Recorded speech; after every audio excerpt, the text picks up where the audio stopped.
Hi everyone, I'm Rincey and this is Rincey Reads. Today I'm going to be doing a book review on Much Ado About Nada by Uzma Jalaluddin.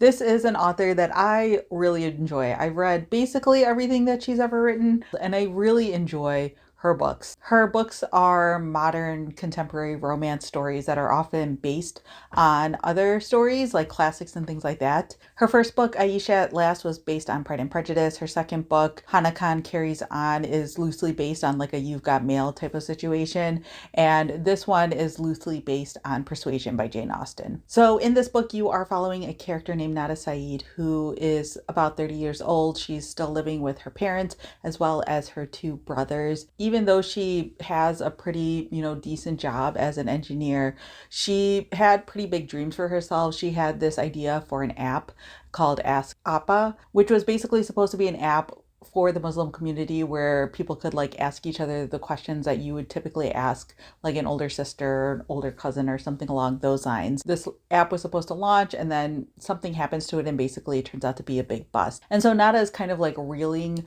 from that big failure in her life. Her parents are, bothering her to get married and things like that. And one of her best friends, Halima, is basically like dragging her to this like big Muslim convention that is happening in downtown Toronto. One of the reasons why Halima wants her to go to the convention is partially to like get her out of this rut, but also because she wants her to meet her new fiance, Zayn. And Halima also wants her to meet Zayn's brother, Baz. But what Halima and most people in this book don't realize is that Nada and Baz actually have a past. And so this convention basically forces Baz and Nada to confront each other and to interact with each other after some major things have happened in their history. So, like I said earlier, this is a book that is based on Persuasion. And so if you know Persuasion, you kind of have a sense of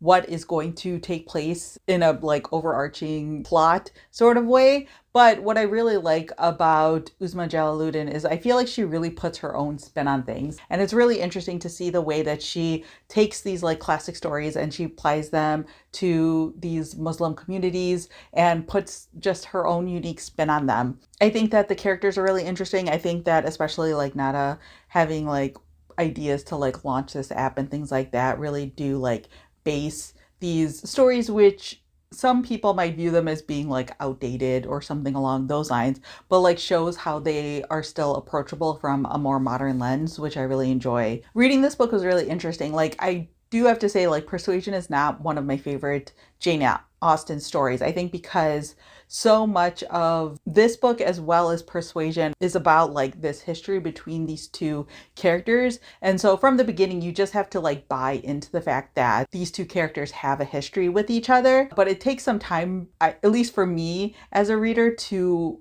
actually like engage with that history. A lot of times when I am reading specifically contemporary romance books, a lot of what I'm looking for is the chemistry between the main two characters. And so a lot of times with books where it's like a second chance romance, it requires a buy-in to a history. I often have a harder time with that as opposed to reading a book where the characters are meeting for the first time and then you get to watch them grow. And you're missing kind of those watching them grow moments from second chance romances sometimes. This book does have like flashback scenes and things like that, so you get to see some of what Nada is dealing with, and you get to slowly learn obviously like the history about like what's happened in her life, both in terms of this relationship but also in terms of her app and things like that. It's nice that like she has like this whole complete life that's outside of this relationship part that makes her just like a really interesting character. But I will say that like to me Nada is a very frustrating character, especially like once the full story behind what happened with her and Baz is revealed. Some of her actions at the beginning of the book seem kind of insane, honestly. And it's like hard to talk about that without talking about like what happened in their past or what has happened in their past and like the eventual reveals and stuff like that. But the way that she like acts around Baz and stuff like that, like the way that she's like so casual and like the jokes that she makes, like learning what happened with them, I was like, why, how does that like make sense? Nada is definitely one of those characters where she is just like a deeply flawed person. Like the choices that she's making, the comments that she's making, things like that, like her flaws are at the forefront of this book. And so depending on your just like general tolerance for things like that, your mileage may vary, just to put it out there. Because there were times that I like just found her and Boz to be just like extremely frustrating characters to read about. Not to the point where I wanted to put down the book, but like I wasn't rooting for them, you know? And sometimes when you're reading like contemporary romance books, like at least for me, you know, I like characters that I can root for to a certain degree. And not like I want like perfect characters or I expect my characters to like make perfect decisions. Like that doesn't make sense. And obviously that means there's no conflict. But like this one was like rough going for me. So yeah, I don't know. I enjoyed this book, but I didn't like fully love it. It's probably my least favorite out of the three, but I still like liked it, you know? I think there's still a lot of things about this that are really enjoyable. And I think another part of this that makes it really enjoyable is the fact that there's a lot of like side characters and side stories happening in this one, which may have like taken away from the main storyline and potentially one of the reasons why I didn't like the main storyline so much.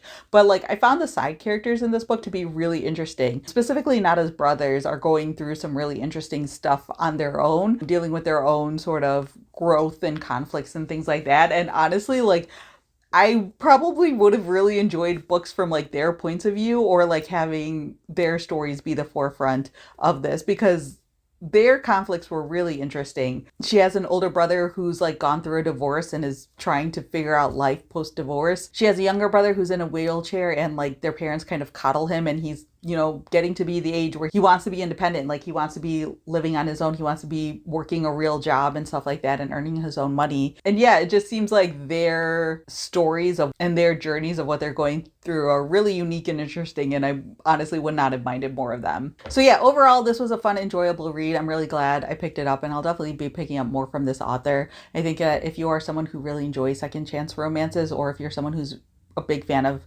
Persuasion by Jane Austen, I definitely think that this is one worth picking up for sure. So yeah, those were my quick thoughts on Much Ado About Nada. Let me know down in the comments below if you've read this book or any other Uzma Jalaluddin books, or if you have any questions about the book, feel free to leave that down in the comment section as well. So yeah, that's all I have for now, and thanks for watching.